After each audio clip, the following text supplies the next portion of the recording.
Good afternoon and welcome to another edition of Dodgers Dawgs as part of the Dodgers Daily Network. My name is Austin Brubaker. I am your host this afternoon and I couldn't be more excited about the show today because today we will be talking about playoff previews for the Los Angeles Dodgers. I was on the show last night with Casey for the second half of the show. Shout out to you, Dodgers Dogs, who were able to interact with him during the live show yesterday. I joined on with him and we did a little bit of a preview back and forth, but today we're going to be doing a little bit more of diving into the matchup. What is the actual roster going to look like for the Dodgers, or at least the expectation for this wild card series, as well as some things to look out for and expect, both for the Cincinnati Reds and for your Los Angeles Dodgers. This series is a best 2 out of 3 series against the very heavily favored Los Angeles Dodgers versus the Cincinnati Reds teams that is looking to do everything they can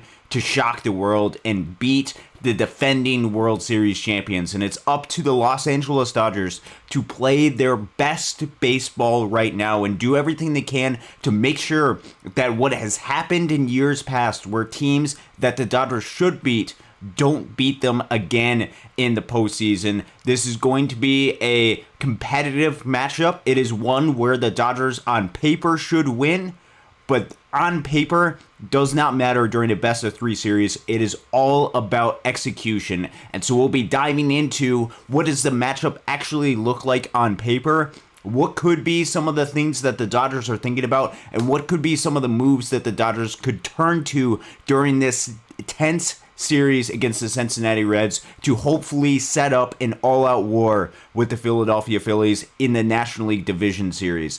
This is going to be fun. This is postseason baseball. This is everything that you have dreamed of, or everything that you play for in the game of baseball, all comes down to October. There's been a lot of success, as we talked about with Casey yesterday, but ultimately the season and its success for the Los Angeles Dodgers, and with the resources and with the players that they have on this team, is ultimately being defined by what they do in October. It starts tomorrow night, 6:08 Pacific time, 9 o'clock here on the East Coast where I am. Couldn't be more excited about it. Super excited to be joined by you guys as well. CNAV, thank you very much for joining us. Jeff, Tark the Shark, Craig Osterberg, good afternoon to you guys as well. So what we're going to do first, and I think this is probably appropriate because I want to make sure that you guys are at least somewhat familiar with the opponents that the Dodgers are going to be going up against. Now, the Dodgers have faced against the Cincinnati Reds before. They took 5 out of 6 against the Reds earlier this season. But I would just want to give you guys either a reminder, or perhaps there has been some changes to the Cincinnati Reds roster that I want to make sure you guys are familiar. The actual playoff rosters for both teams have not been finalized. However, we can look to see where the roster is at right now and try to make some determinations as far as what could potentially be down the line. So I want to re-familiar you guys with the Cincinnati Reds lineup. So this is what the lineup looks like, or the roster, I should say, looks like for the Cincinnati Reds.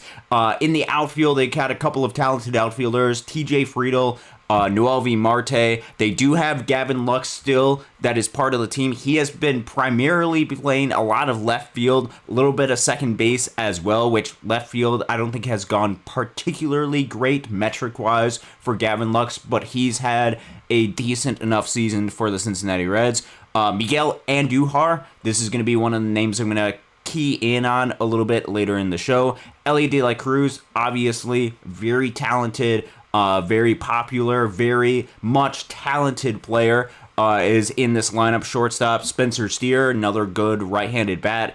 Tyler Stevenson, Ke'Bryan Hayes, great defensive third baseman for the Cincinnati Reds. And then second baseman primarily has been Matt McLain, who has a brother within the Dodger system, Sean McLain. A shout out to him. That's going to be a large part of the offense. A couple of notable bats off of the bench that I'm going to key in on, primarily Sal Stewart. There is also Will Benson, and then depending on the availability of Austin Hayes, that's going to be some key guys to be able to keep out for. For the Reds, it sounds like Hunter Green is going to be the starter for Game 1 of the wild card series. It's going to be the Dodgers against Hunter Green. We're going to be talking a lot about that. And then either Andrew Abbott, Nick Lodolo, one of those guys likely going for Game 2 and potentially Game 3 as well. And then you have some other names that are part of the bullpen, some names that you might be familiar with. Emilio Pagan, Graham Ashcraft is somebody who's had a decent amount of success. Chase Burns is somebody that was drafted, I believe, with the second overall pick last year and just flew through the minors. Electric fastball. He's definitely somebody to keep an eye out for. A couple other names like Nick Martinez, who has started before them in the past. So there's a lot of different names that are part of the Cincinnati Reds roster. And I want to re-familiar you guys with some of the names that you guys are going to be seeing, because it's not just exclusively Elly De La Cruz. There's some other names that are part of here. Now, when we're talking about the Reds as a team, and I think this is some crucial things that we want to keep an eye out for when we're talking about the Cincinnati Reds, is they, as a club, have not performed incredibly great offensively. As a team this year, they have a 92 WRC+. We use weighted runs created plus to measure offensive statistics. I believe it is the best measure for offensive success as a team. Takes it into a number. 100 is league average. Anything is above is greater. Anything below that is worse than league average, which means that the Reds, in comparison to all the other teams in Major League Baseball, is 8% below league average. For comparison, the Los Angeles Dodgers are second in all of baseball with a 113 WRC+ as a team this year. The Reds rank 24th in Major League Baseball in the overall offensive production. And when you peel behind the curtain and look individually at a lot of these Reds hitters, you really start to notice that. Because if you look at the Reds hitters, and you're talking about guys that have more than 110 plate appearances for them, meaning they went up to the plate more than 110 times specifically for the Cincinnati Reds, there's not a single Reds player to have a WRC+ greater than 110. I'll repeat that one more time.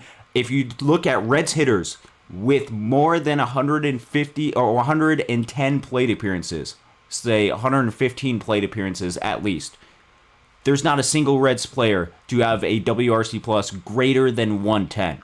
They have a lot of solid players, they have a lot of decent players, but not any player that has well above exceeded expectations to be incredibly dominant as a force as part of this lineup. TJ Friedel's 109 WRC+. Elly De La Cruz just has a 108 WRC+, and we'll be breaking down different matchups in just a minute. There's an Austin Hayes with a 105. Gavin Lux just above league average with a 102. They do have Miguel Andujar, which the reason why I set the cutoff at 110 is because in 110 plate appearances, Miguel Andujar has had a WRC+ of 159, but it's just 110 plate appearances that he's put that up for the Cincinnati Reds. So, as a team, as an offense, they have not, if you look at just the grand scheme of numbers, performed too incredibly well, which should create opportunities, especially for this Dodgers pitching staff, to go out there and perform well.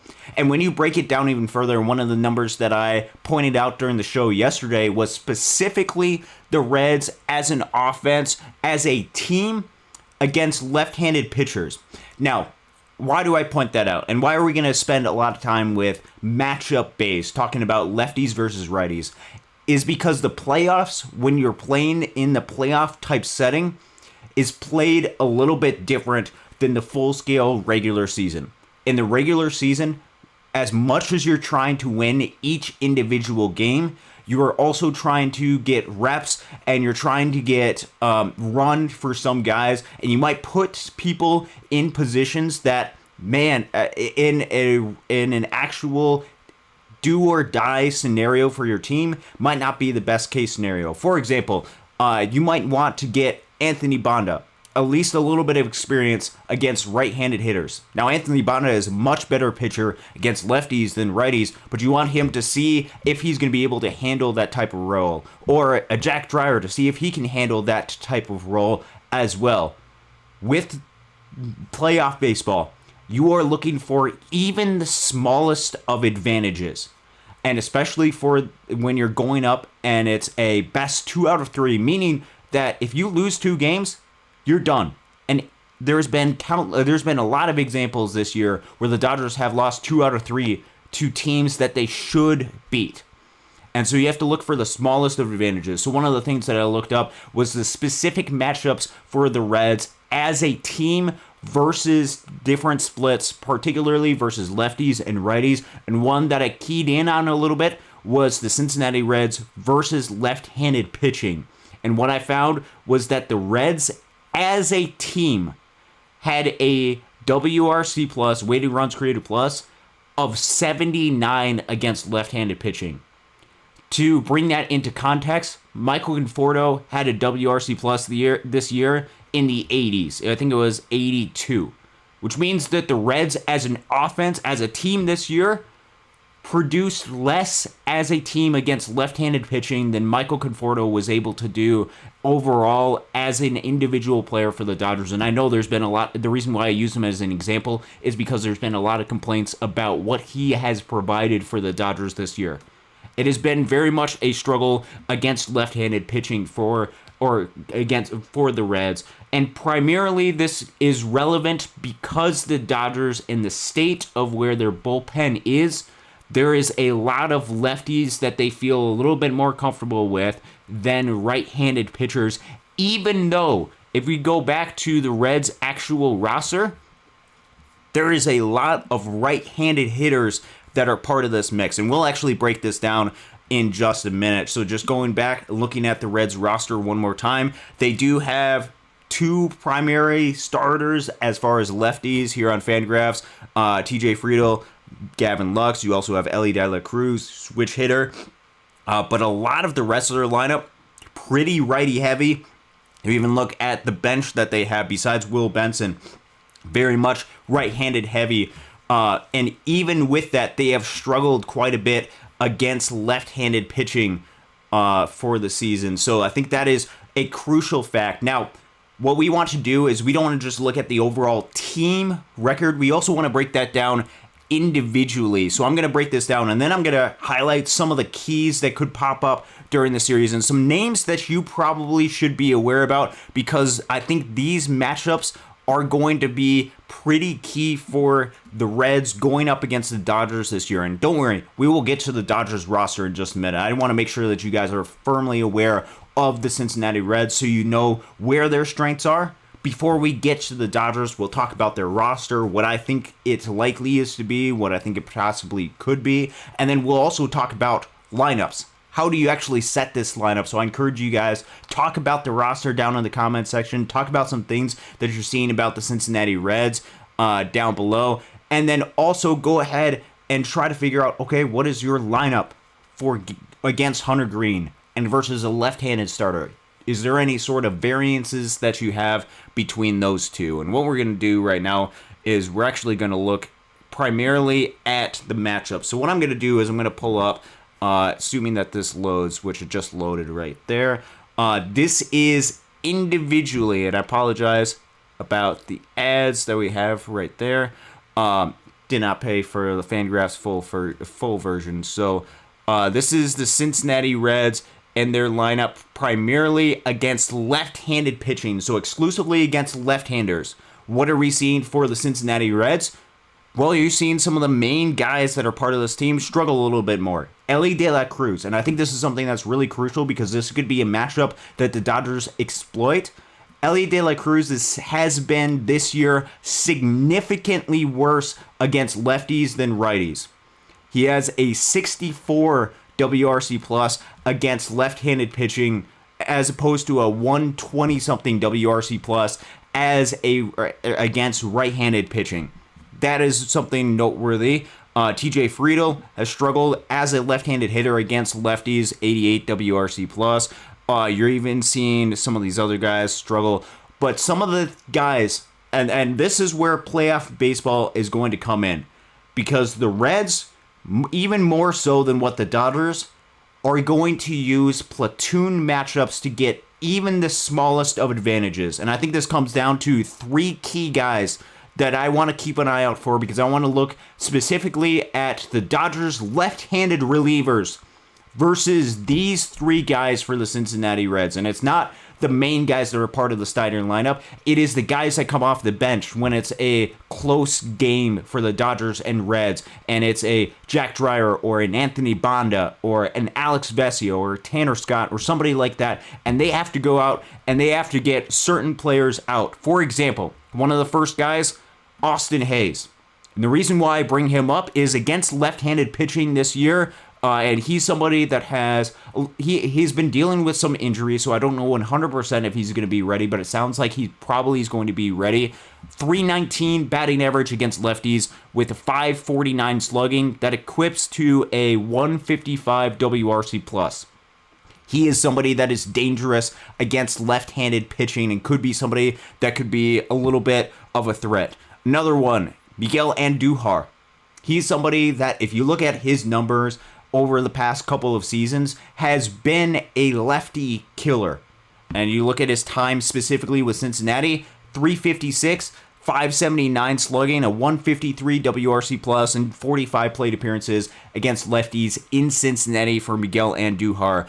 Those two, if you're talking about right-handed hitters, I think the Reds are going to lean pretty heavily on those two, especially with some of the matchups that the Dodgers have, to try to go out and combat some of the Dodgers pitching that they have, some of the pitching advantage. So although on the very surface level, it looks like the Dodgers have an advantage, and certainly they do, I think these are some weapons that the Reds could use. Miguel Andujar probably is going to start a lot of games for the Reds, probably at more of a DH position, not good at all defensively, versus a Austin Hayes who might start but might come off the bench and do, for example, a pinch hitter for a Gavin Lux. That could be something that gets utilized.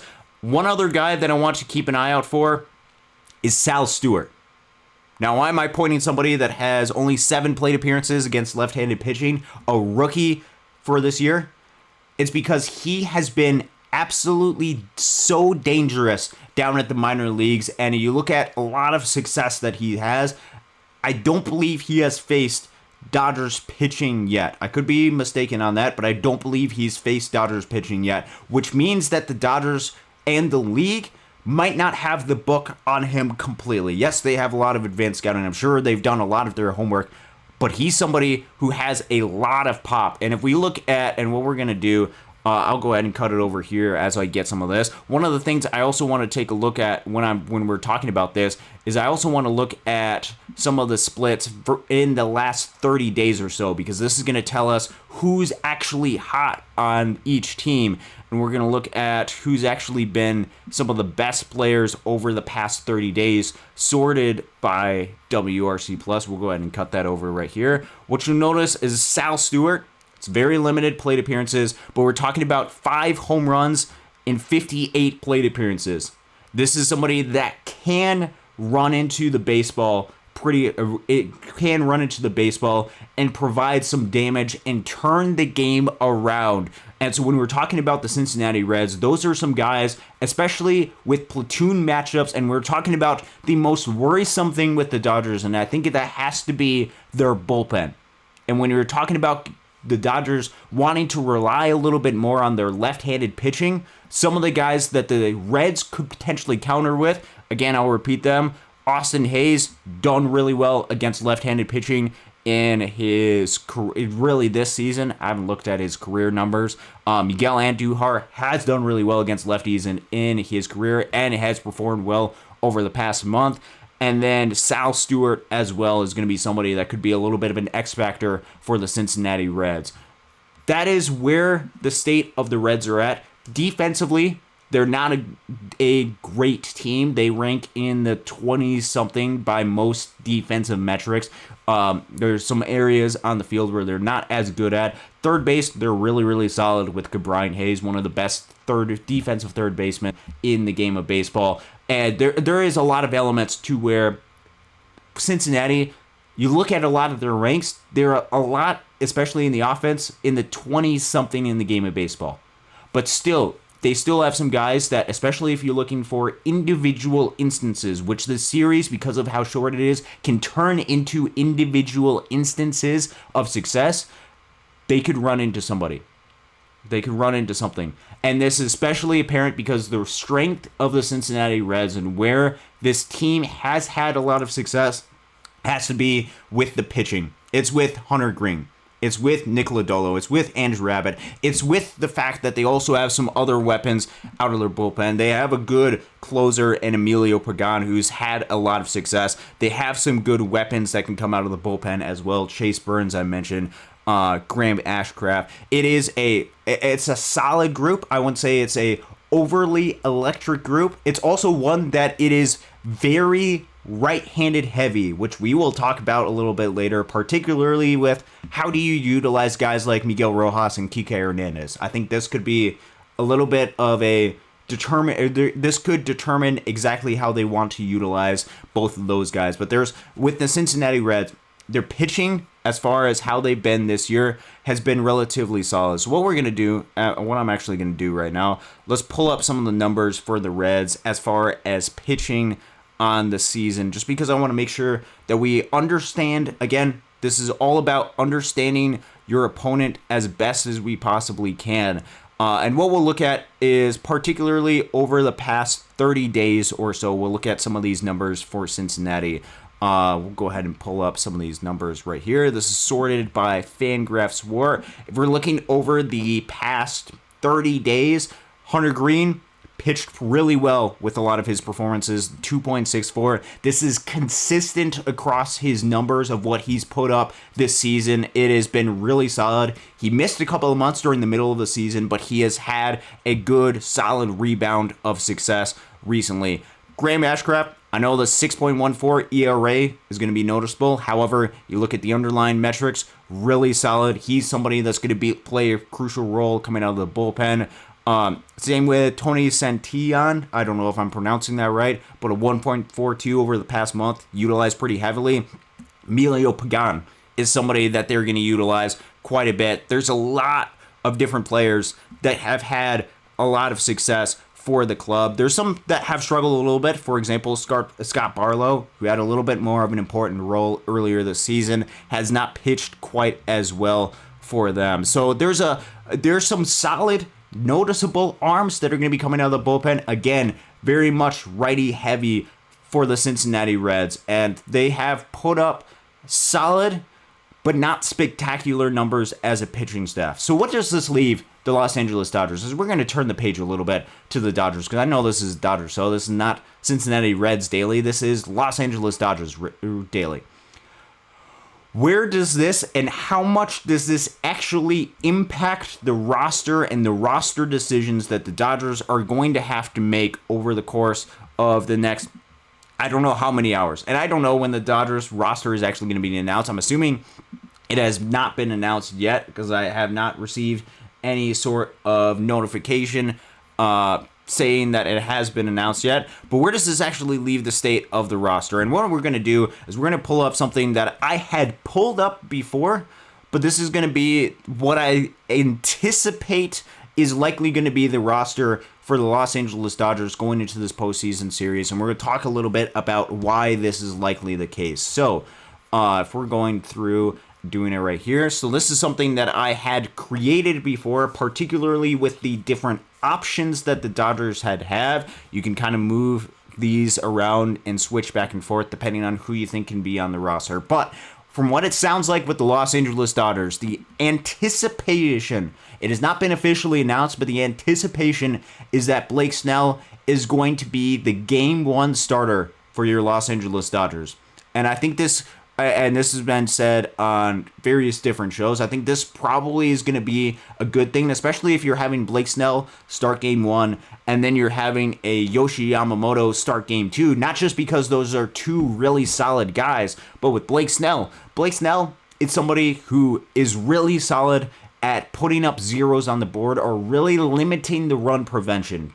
but he's not quite as efficient as doing that, as opposed to a Yoshi Yamamoto, who is a little bit more efficient. You can anticipate more innings coming out of Yamamoto as opposed to a Blake Snell. Plus, the turnaround with Blake Snell going into the following series, I think is going to be something that's going to be really solid, because you would anticipate Blake Snell, if he were to start on tomorrow, on Tuesday, if the Dodgers were to advance, you would anticipate him being ready to go by Game 2 of the National League Division Series against the Philadelphia Phillies, because Game 2 against the Phillies would be the following Monday. That would give him enough rest to be able to go out there and perform. And then I think Game 3 would be that following Wednesday, which would give Yoshi Yamamoto a full week time off to be able to go ahead and make that next start in Dodger Stadium, assuming that the Dodgers advance. So I think this is the way that the Dodgers are likely to line it up. Blake Snell Game 1, Yoshi Yamamoto Game 2, and then Shohei Ohtani, if needed for Game 3, would likely be the starter in Game 3. This also, and this is something that Casey had mentioned on his social media, opens up the opportunities for potentially a Shohei Ohtani to pitch in a late inning relief type role, potentially in a Game 1 or maybe even a Game 2 if they needed or wanted to utilize him in that role. Obviously, Shohei Ohtani being the designated hitter presents a lot of complications, but I think if they needed somebody that they felt really good about, having him available to potentially do that in a late game, one-run game where they need to get these outs, he potentially could be available out of the pen. But we have Blake Snell, we have Yoshi Yamamoto, and we have Shohei Ohtani as the likely starters. We're not moving Shohei over there because he's the bonus pitcher. He does not count towards this, and so we're not going to move him over there.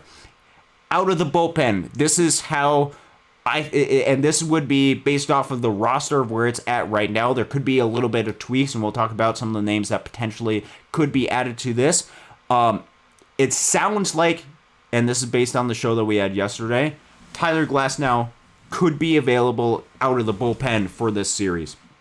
And this could be because they want to make sure they have some of their best arms out of the bullpen, and especially because they don't feel necessarily super confident with a lot of the right-handed arms that they have out of the pen. And even though the Reds have struggled a lot against left-handed pitching, having another one of those right-handers that can go out and be effective, that can get some outs, I think could be something that can be really valuable for this team. Emmett Sheehan, we know, is going to be a one-inning type of role from what it sounds like from Dave Roberts. He's going to be a high-leverage right-handed arm out of the bullpen, transitioning from the starter. He's been absolutely phenomenal, and just about every single other playoff team would have Emmett Sheehan as part of their rotation.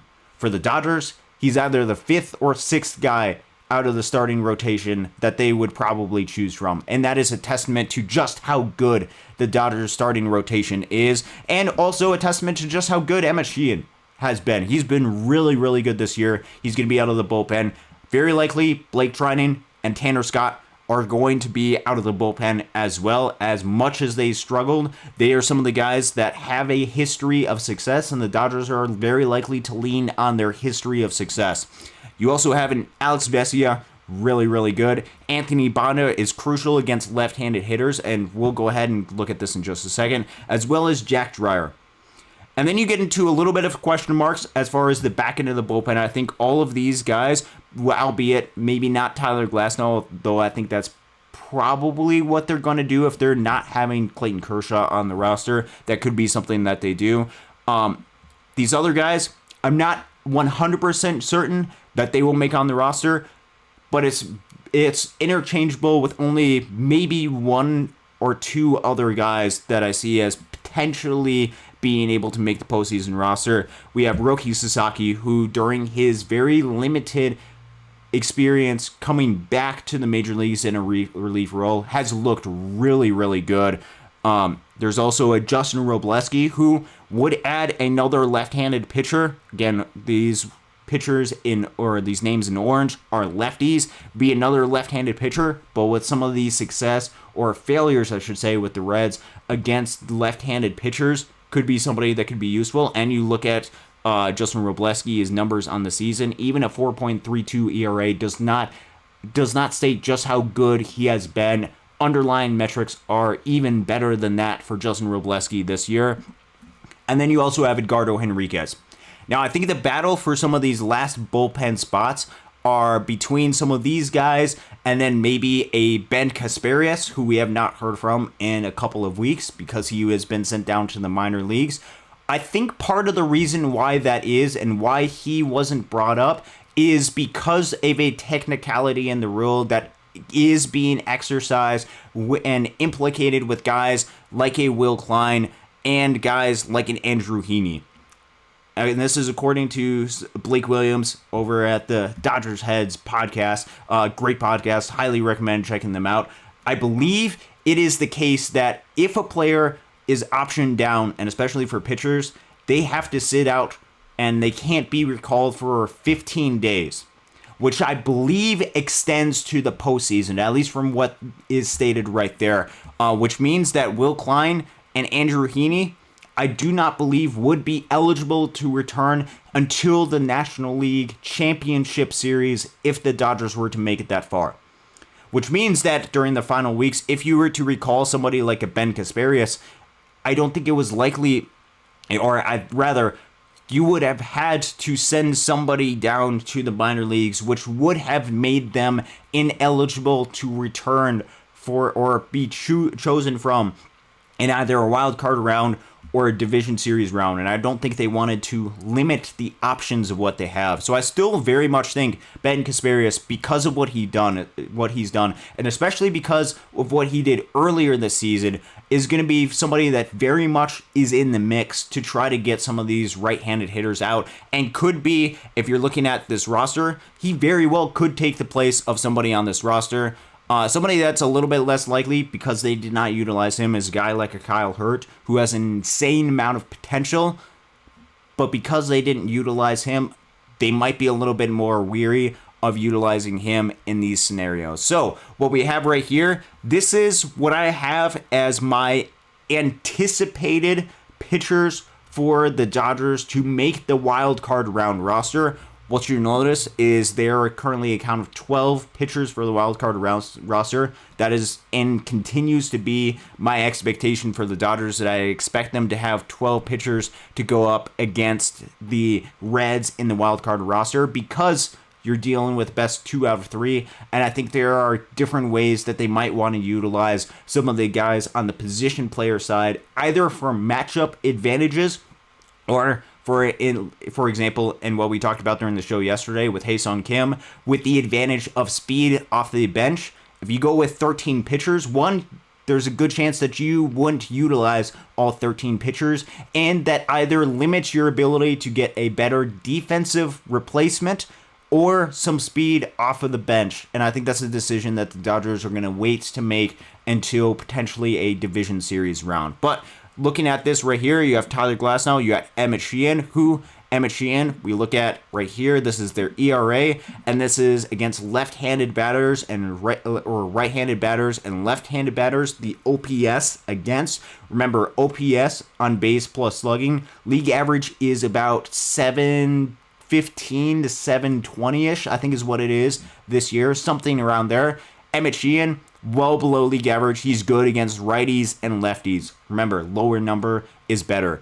Blake Trinan, 540 ERA, not been really solid, and particularly against left-handed batters has been a real struggle for Blake Trinan. So I think utilizing him in opportunistic matchups and forcing the Reds, I think their only counter would be if the Dodgers were to utilize him against a righty-heavy portion of the lineup, would be a Will Benson. I think utilizing him in that type of role could be something that could be effective for him. Roki Sasaki, this includes his early season numbers, 4.46 ERA in the season. Edgardo Henriquez, 2.37, struggled a little bit more as of late, but has been pretty solid this year at eliminating damage against right-handed batters. Ben Kasparias is pretty equal against both. Then just going through some of the numbers, Tanner Scott has been surprisingly really bad against left-handed hitters this year, but also been a really surprising season for him as far as what he hasn't been able to do this season. You're seeing a lot of these lefties that are on the options or of the options that could be available for the Dodgers during this round, really successful against left-handed hitters, which means that if they decide to go with, for example, a Ben Kasparius over a Justin Robleski, I think that primarily has to do with the fact that the Reds don't have an exorbitant amount of left-handed hitters, and they might want to go somebody who has had an equivalent, maybe a little bit better amount of success against right-handed hitters, or somebody that they like to match up against just a little bit more. Could be something that I could see, although I could see it being the complete opposite. But if we have 12 pitchers for the roster for the Dodgers, and I think the only one that could potentially be likely added, because Kershaw's not part of the mix, is a Ben Kasparius. What does the position player side look like?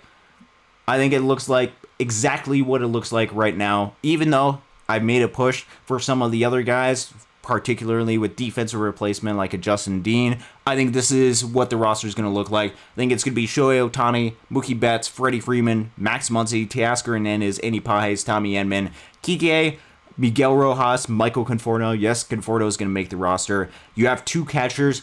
What this roster does not include is it does not include a Will Smith. That is the one wild card as part of this mix, is what is Will Smith's actual health.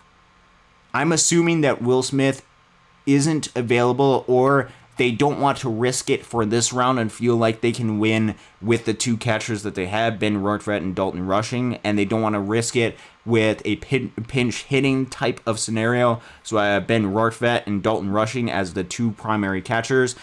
And then the last two guys off the bench, Alex Call, a little bit more of a defensive replacement in the outfield, even though his numbers overall in the season haven't been bad at all. In fact, they've been really solid. 113 WRC plus on the season, including equivalent experience and success against lefties and righties. The Dodgers just have not utilized Alex Call really at all this season in any type of primary role, which is certainly going to be something we discuss during the offseason coming up. And then Hae-Sung Kim as that speed off the bench. I think that's going to be something that's going to be really important for them to utilize. And he can be somebody that can be a defensive replacement if needed, primarily at the second base position where he's had a lot of success. You look at a lot of these guys, and there's a lot of players that have a lot of success. Remember, we talked about earlier, the Reds have not had a player with more than 110 plate appearances with a WRC plus greater than 110. You look at Shohei Ohtani, 172. Mookie Betts, even though that's below, still somebody who in his career has had a lot of success. Freddie Freeman, 139. Max Muncy, 137. Andy Pages, 113. And you're seeing some more success for some of these guys, and a lot of underperformances. Will Smith, if he comes back healthy, not that he underperformed. Teoscar Hernandez, who's had some success during the postseason as well. So I think the Dodgers have a lot of different ways they can utilize each one of these guys. And then what we have right here is the platoon splits against righties versus lefties. And we'll get into the comment section in just a little bit. I know I've been ignoring you guys. I apologize for that. But I think this is something that's going to be really important, because for the Dodgers, I think there's a good chunk of their lineup that is pretty much set.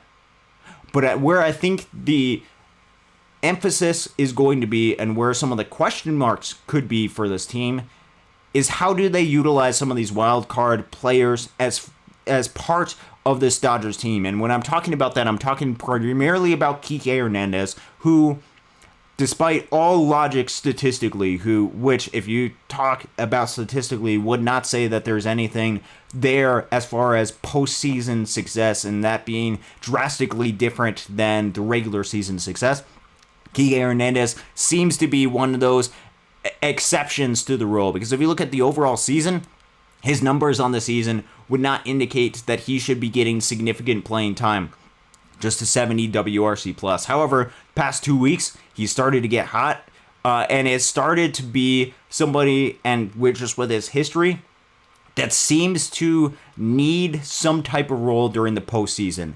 He's somebody to keep an eye out for. Same with Miguel Rojas, who has really stepped up with some of the injuries that the Dodgers have had recently. And primarily with Miguel Rojas, the biggest thing for him is his ability to hit left-handed pitching. There's a drastic split for Miguel Rojas versus righties versus lefties. 67 WRC plus versus right-handed pitching versus a 143 versus left-handed pitching. I think especially during games in which the Reds or any team is going to have left-handed starters, which especially if the Dodgers advance past the series, I think this is going to come up pretty crucial, as Miguel Rojas is going to have a huge role against any series against the Philadelphia Phillies, because they have a lot of left-handed starters that are really, really good.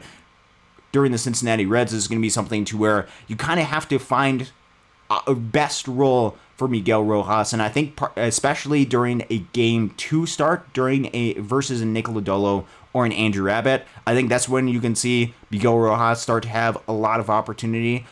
During Game 1, I'm a little bit less certain. We'll get to the lineups in just a second, but there's a little bit of a drastic split between them. Also, how do they utilize a Michael Conforto with a Tommy Edman? If you look at the numbers, Tommy Edman actually has been about the same offensive player as Michael Conforto on the season. If you look at WRC plus wise, great early success for Tommy Edman. Fell off pretty drastically for him. He provides a lot of value defensively, but still it has been a little bit disappointing. How do they utilize both of those players is going to be something that's going to be really fun to watch. So that's kind of where I think the roster is for the Dodgers. And what we're going to do now, before we get into the comment section, before we answer some of your questions, before I have to leave, unfortunately I can't be here all day. I could talk about this stuff all day with you guys. What I want to do primarily is start to look and understand some of the matchups primarily. And what we're going to use right now is we're going to utilize a tool, something I actually pay for, called StatHead. And this is a really cool resource that you can use. It's not the perfect resource. There's some things that I wish that it had that, for example, FanGraphs I think does a little bit better. But there's some really cool features that you can have, including when it comes to constructing the lineup for Game 1. So I'm asking you guys, what would you guys set as the lineup for Game 1 against Hunter Greene? Or who are some of the guys that you want to make sure are in the lineup against Hunter Greene? The Dodgers faced Hunter Greene earlier this season, back in late August is what it was, and Andy Pages hit 2 home runs, if you don't remember, against Hunter Greene. He's had a lot of success against especially some of those high velo guys that most of the league has struggled quite a bit in. Andy Pages has had a lot of success in. So what we're going to look at now is we're going to utilize StatHead's tool to be able to look at particularly the matchup for Hunter Greene against Dodgers hitters. And this is something that you can do with StatHead, is you can actually look at pitchers, individual pitchers, and their matchups against certain position players for a team and for an organization. So what we're going to look at is we're going to look at the Dodgers versus Hunter Greene as a team, and then try to help build a lineup based on the success that each player has had. So you're going to look at, it's ranked, it's sorted by plate appearances. Tommy Edman has had the most plate appearances. He's batting .389 in his career against Hunter Greene. Now, it's been, I think I was looking this up a little bit earlier, 2 years since Tommy Edman has faced against Hunter.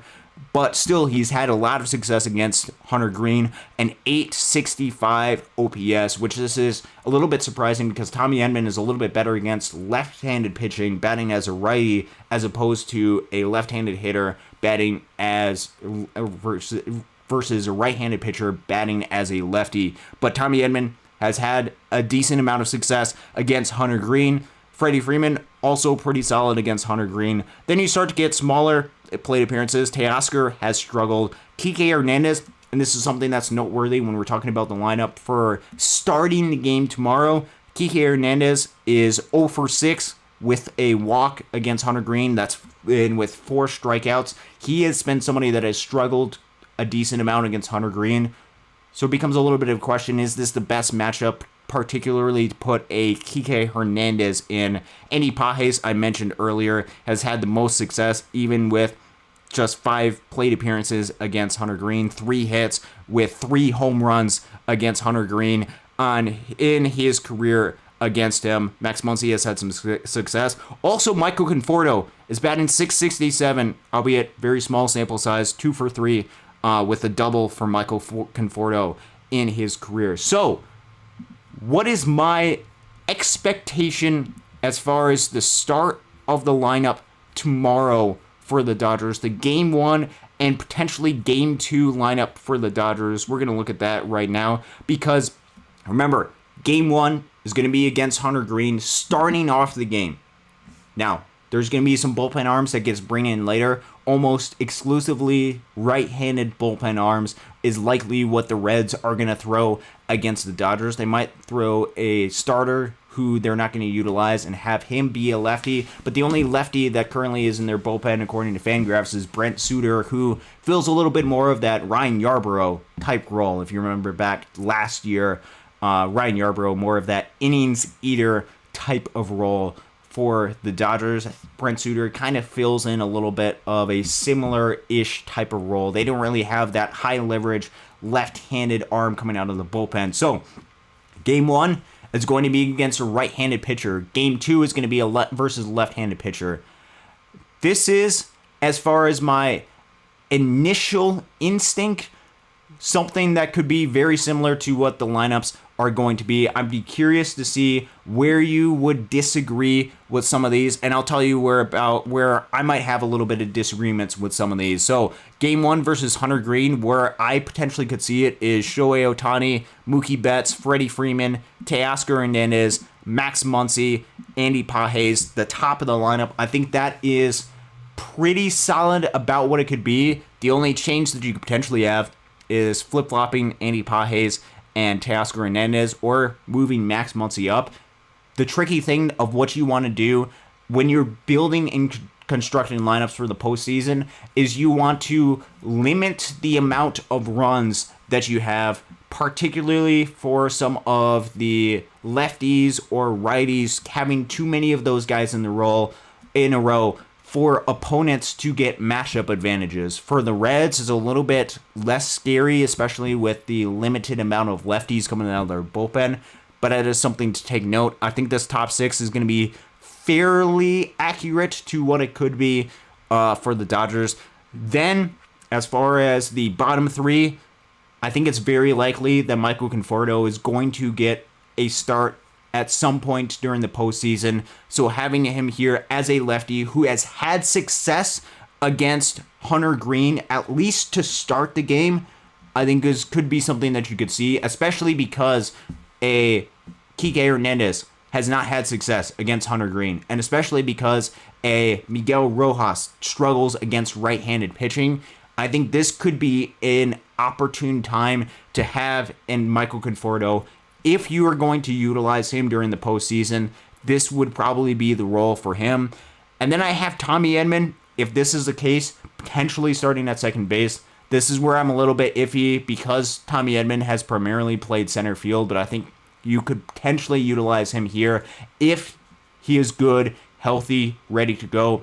Otherwise, you can utilize a Miguel Rojas or Kike Hernandez in this type of role to fill him in that spot. And then in this scenario, the only reason why I have Dalton Rushing starting this game as opposed to Ben Rortvedt, you can make arguments either way of who should be the starting catcher if Will Smith is not the primary starting catcher, is because Dalton Rushing has been a lot better, even though it's been well below league average for him on the season. He has been better against right-handed pitching versus left-handed pitching. Ben Rortvedt, relatively similar against the platoon advantage for both. I could be swayed either way, but this is kind of how I see Game 1 starting off, given the past history of success that some of these guys, particularly Edman, Conforto, and Pages, have had against Hunter Greene. I think that could help influence some of the decisions that Dave Roberts makes. When it gets to Game 2, and this is where it gets a little bit interesting, because you'll notice versus Game 2 versus left-handed pitching, again, the orange is left-handed batters, the light blue is right-handed batters. I have Ohtani, Betts, Freeman, Ohtani, Betts, Teoscar, Freeman, Pages, and then this the bottom of the order is where I have some question marks. It looks extremely weak, but let me build a little bit of case, particularly with this. Miguel Rojas, who has performed really well against left-handed pitching. Kike Hernandez, The reason why I have Kike Hernandez starting this game as opposed to Max Muncy is because I have some question marks, or at least a little bit of question marks, about some of the health that Max Muncy has right now.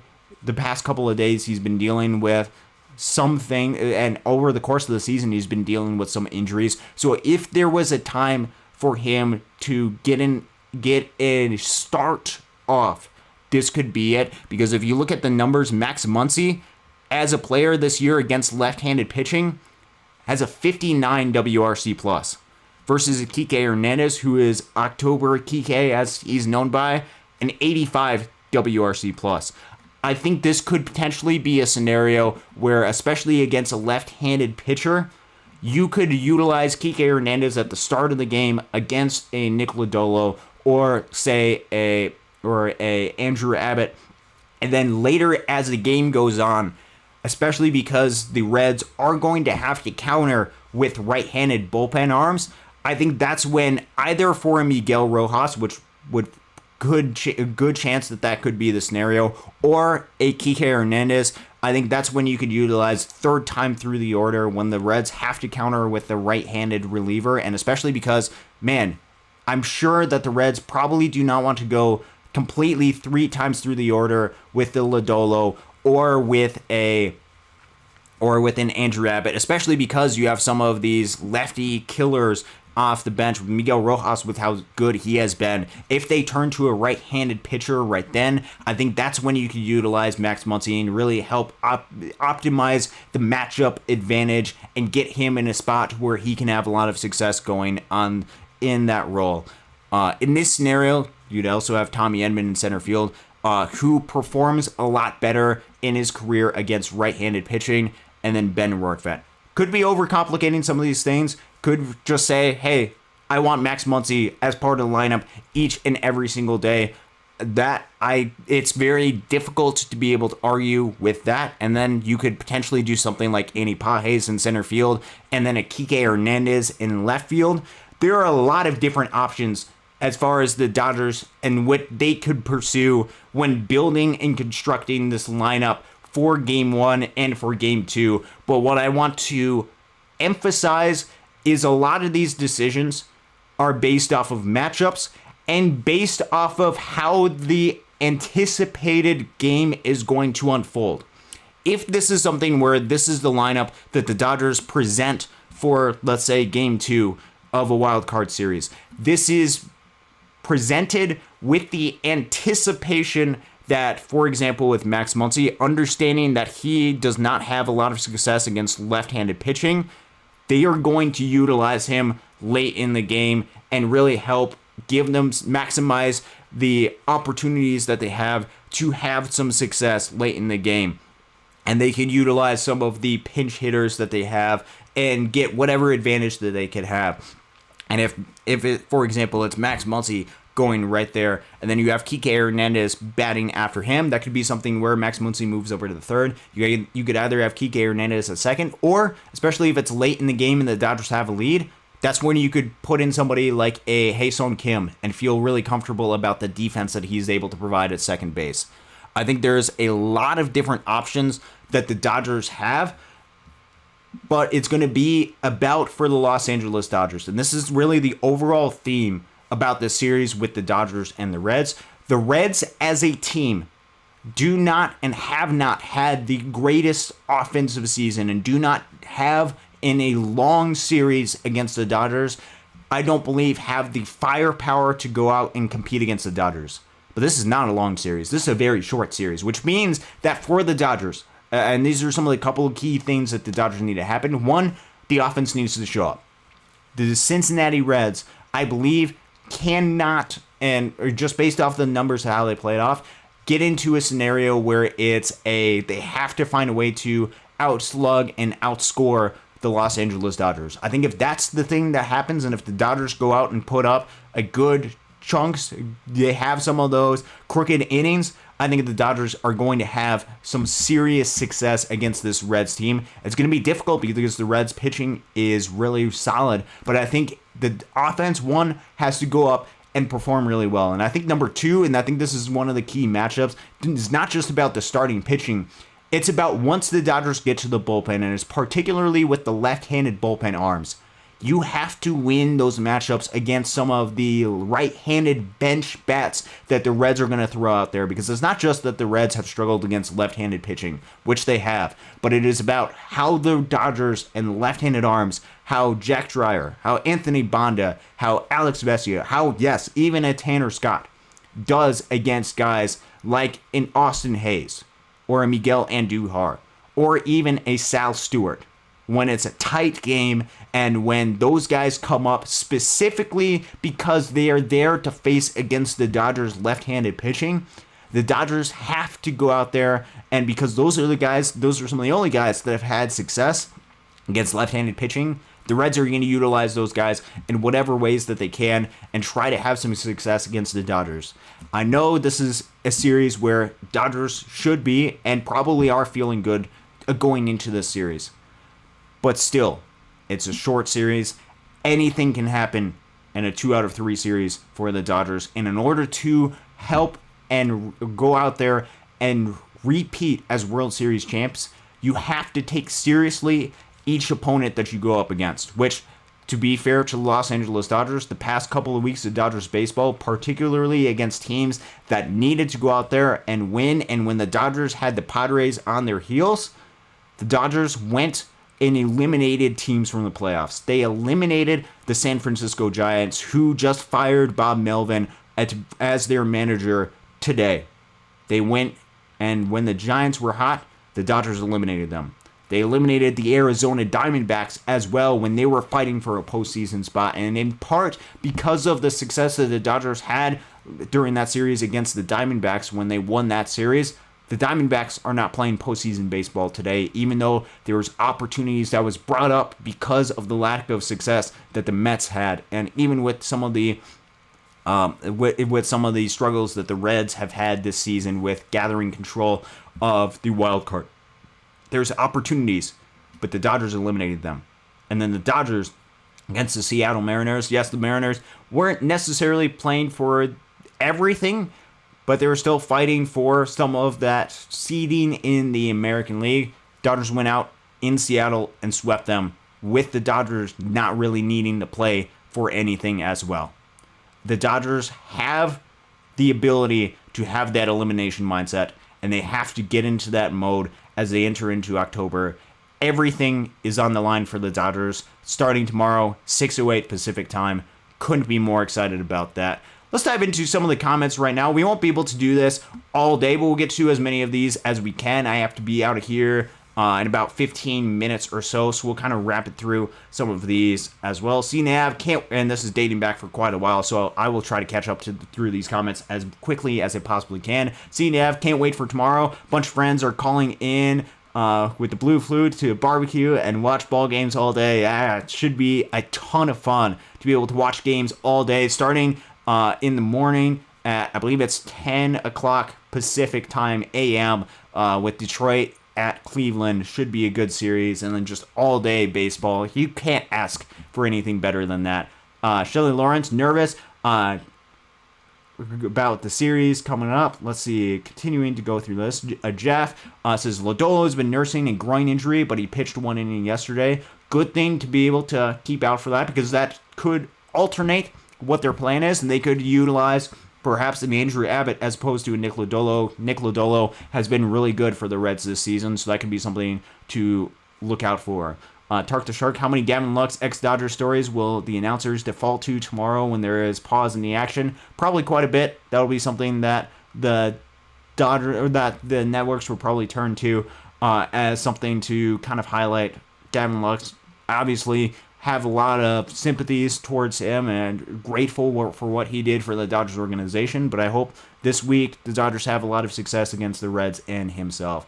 Krieg Osterberg is not a huge fan. ESPN is the worst baseball network, always making players wear microphones and interviews people in the stands when the action is on. Let's see, continue. Eric Flores has been forward on the lineup. He shouldn't be. We'll see what the Dodgers do and what they utilize. You could very well make a case Miguel Rojas, Kike Hernandez should be in the lineup over a Michael Conforto. I think you have to be careful about making sure that the matchups are right as well. Or you could just throw out all the different numbers and say, Kike Hernandez, he's a postseason guy, get him in no matter what. That certainly could be something that the Dodgers do. Let's see, Jeff, we can't take him lightly. Terry Francona is an excellent manager and we'll have them ready. That is absolutely right. Terry Francona is an absolutely incredible manager and he will lean on the success that he's had throughout his Hall of Fame career and try to get those guys as ready as they possibly can be. Let's see, Mr. Slash says, I can't believe they are considering leaving Kershaw off the wild card roster. I think that is something that they are doing. It's because he won't be available to pitch.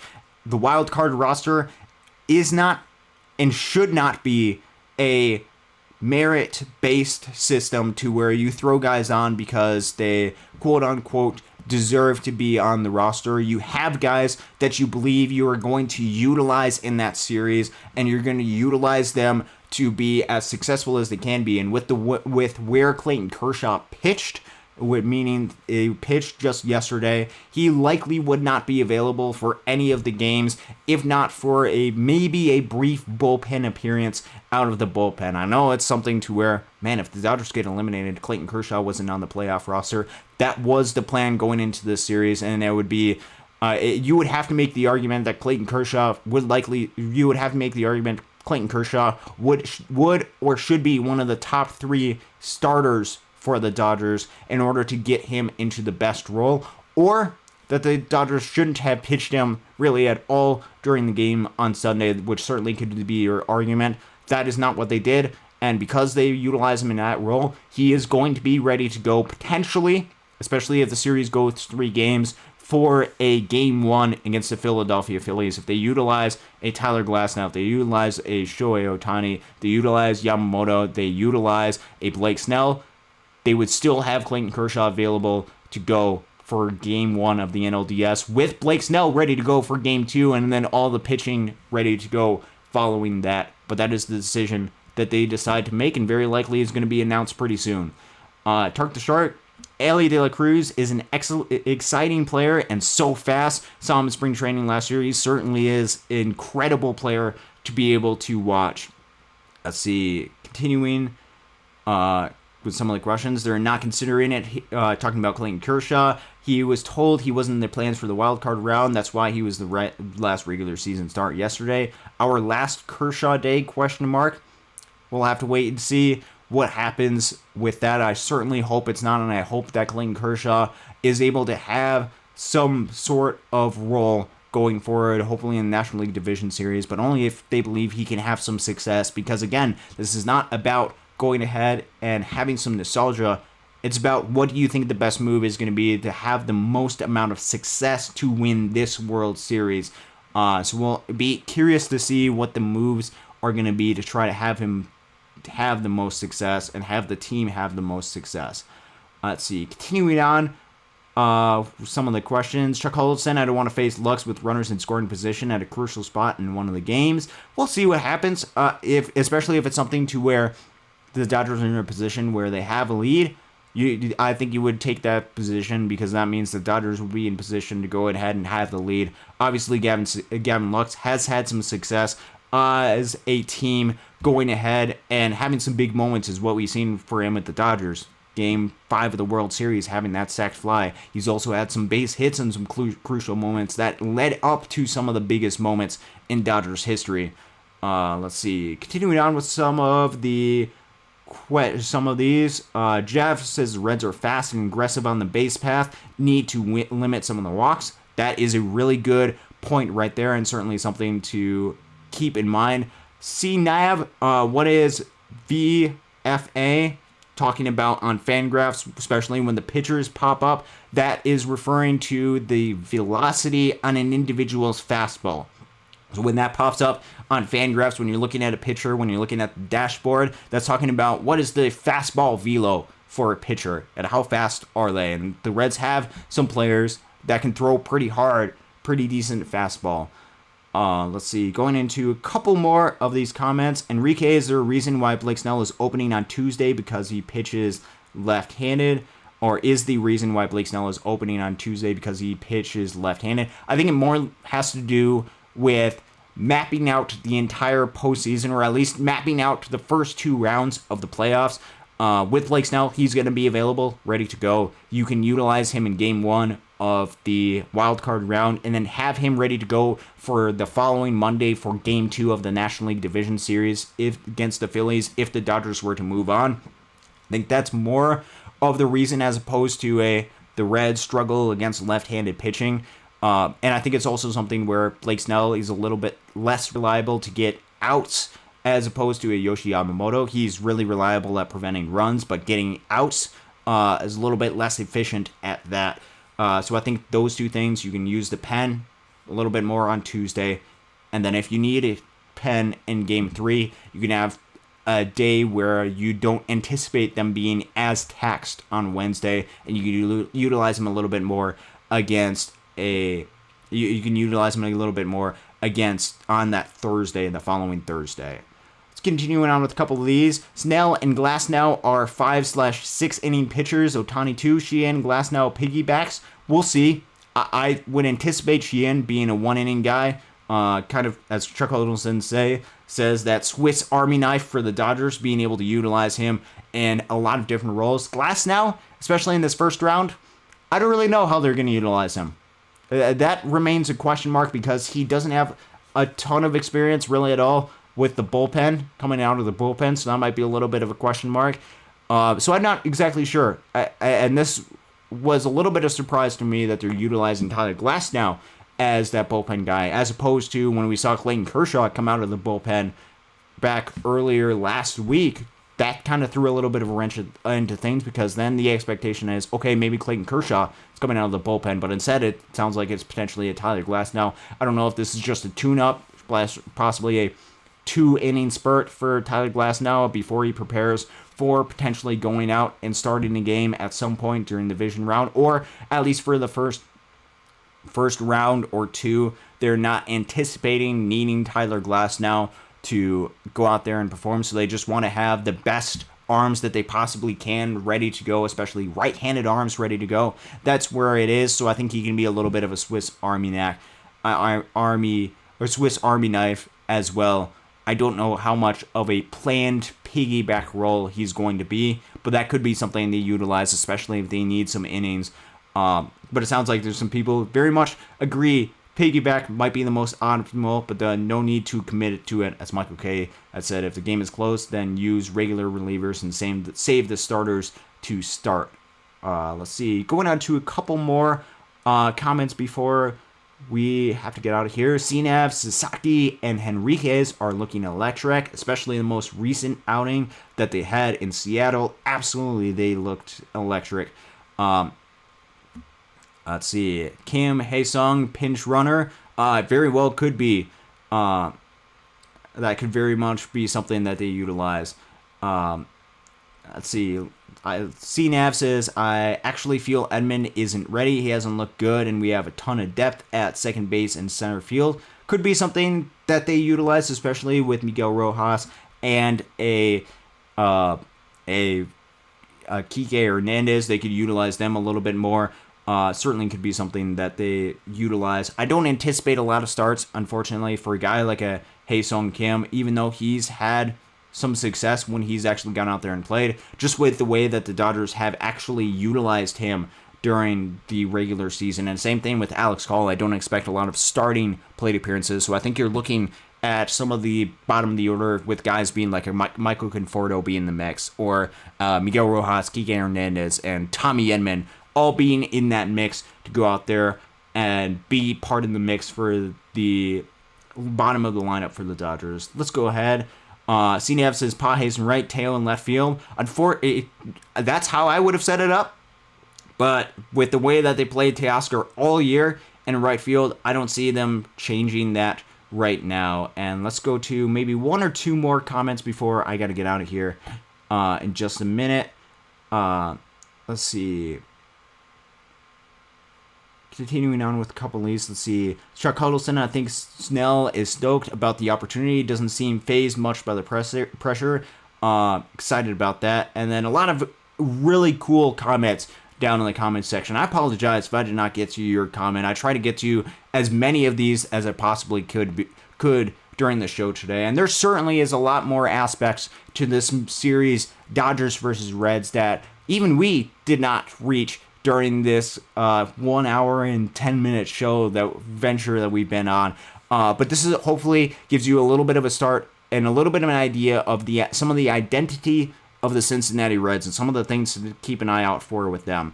The Dodgers should be announcing their playoff roster sometime pretty soon, and if it varies drastically from what we had talked about today, I'd be a little bit surprised. There can be small moves that can make, but I think overall this is kind of the expectation going in.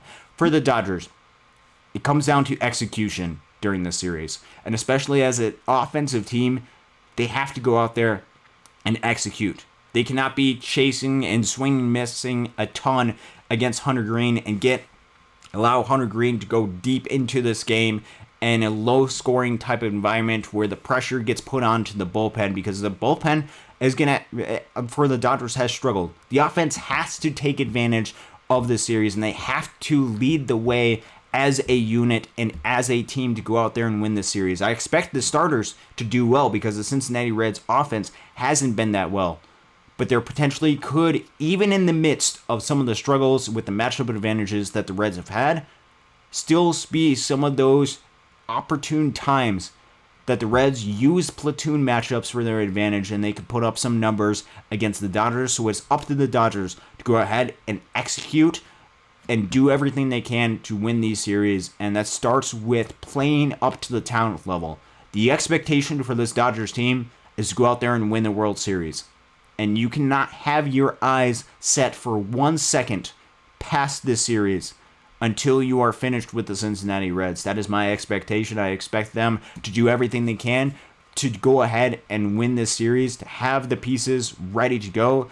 The Dodgers are no strangers to October baseball. The Reds are a little bit of strangers to October baseball because they have not been to the playoffs since 2020. And before that, I think they made it at least once during the 2010s type of era, but they have not seen a whole lot of postseason baseball, so they are excited, ready to go. The Dodgers know what it takes, and I fully expect them to live up to the moment tomorrow night, 6:08 Pacific time, going ahead and being ready to go for the postseason. That's going to do it here for this specific show, Dodgers Dogs, as part of the Dodgers Daily Network. I can't thank you guys enough for tuning in and being some of the participants here with interacting in the comments and just doing everything you can to be able to be of support to this channel. We will have additional coverage. I don't know what the exact schedule is going to be looking like going forward. Obviously, Casey is incredibly busy with everything going on with Oklahoma State and everything going on in his life, but we will have additional coverage coming up for you guys. There should be some other exciting stuff. Hopefully will be, and I have an article that's ready to go to Casey that will be coming out fairly soon, so I'm excited about that. Also been doing a lot of work preparing for the off season. Even though I do not expect to have to utilize any of that work for another month or so until October is done. But I've been doing a lot of research, especially with, what do the Dodgers need to do to upgrade their actual team, and what does the actual options look like, particularly with the outfield and relief pitching options. There's been a lot of work that I've been doing behind the scenes into that. So there's a lot of cool stuff that is coming out here. Dodgers Dogs is part of the Dodgers Daily Network. But I'm not ready to start to talk about the offseason because I want to spend another month talking about October baseball. This is the time to go ahead and win some playoff games, and I couldn't be more excited about it. Can't thank you guys enough. As always, thank you for tuning in. God bless, and go Dodgers.